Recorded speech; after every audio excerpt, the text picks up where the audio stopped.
भावांनो, हा व्हिडिओ बघा.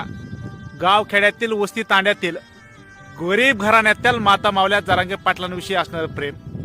खरं तर काल लोणगाव या ठिकाणी जरांगे पाटील आले. पाटील कार्यक्रमात बसून कार्यक्रम उठूस तर अर्धा पाऊण तास, जवळजवळ 1 तास झाला.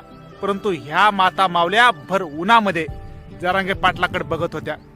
कोण कोणाकडे बघत आहे भावांनो? उन्हामध्ये राहून डोक्याला हात लावतात, ऊन लागतंय, ऊन डोळ्यात चमकतंय, तरी पण ह्या माता मावल्या त्या ठिकाणी हल्ल्या नाहीत.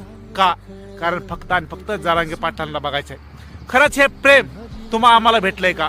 नाही, हे प्रेम कोणालाच भेटत नाही भावांनो. हे प्रेम कमिण्यासाठी निष्ठा, प्रामाणिकपणा आणि इमानदार नेतृत्व लागतंय. आणि ते इमानदार नेतृत्व म्हणजे संघर्ष योद्धा मनोजदादा जरांगे पाटील. उधळीन जीव तुझ्या पायी रमानसा उधळीन